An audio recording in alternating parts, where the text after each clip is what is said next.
So I'm not turning this channel into an all MPEG SVT all the time channel, but I'm trying to get the parts ordered together for this. And I've got to replace this switch and probably this switch if I can't get another short bat that can handle the current. More on that in a moment. But whoever installed this chewed the hell up out of the little dress nut there and chewed up the chassis pretty well. I can go in there with some pliers and continue that process, or I can use the proper tool for that. I chose the proper tool.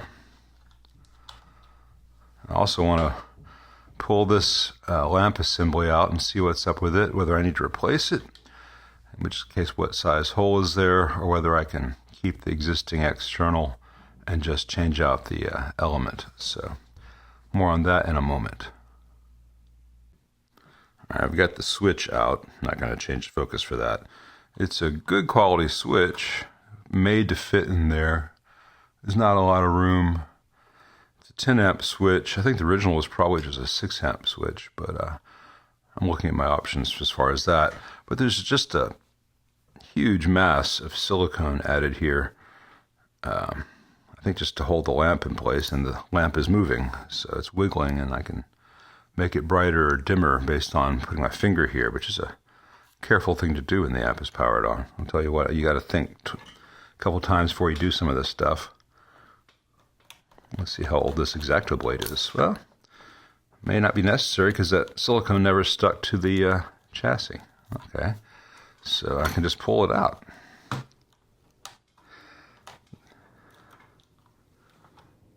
Alright, so that's what it is.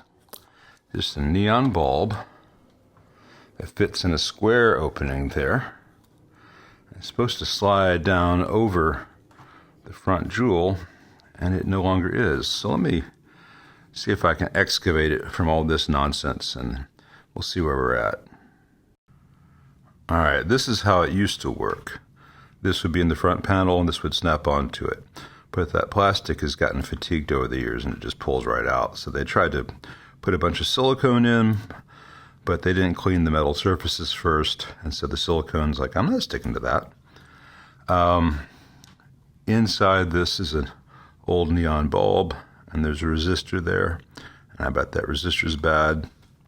And this was a cheap, existing off-the-shelf part when it was chosen, and it's not that special. There are a lot of better options now. From the perspective of the owner, the important thing is what's on the outside.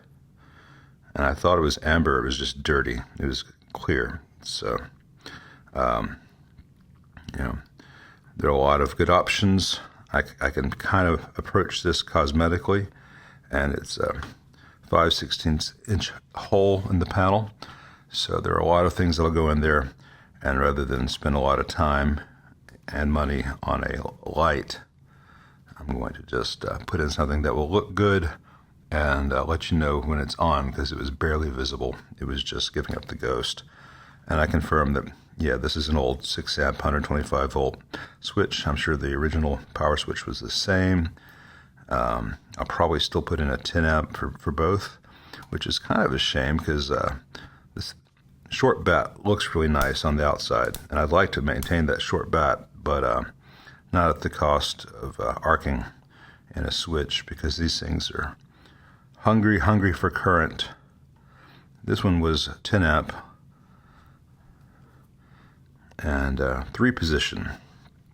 Still had a longer bat than the original, so I'll find something suitable that just fits in here. The issue is a lot of the good quality 15 and 20 amp fuses you might use in a Marshall, they would physically hit the panel back here, and you can see a lot of discoloration where this one was jammed up against the panel using badly applied silicone as an insulator.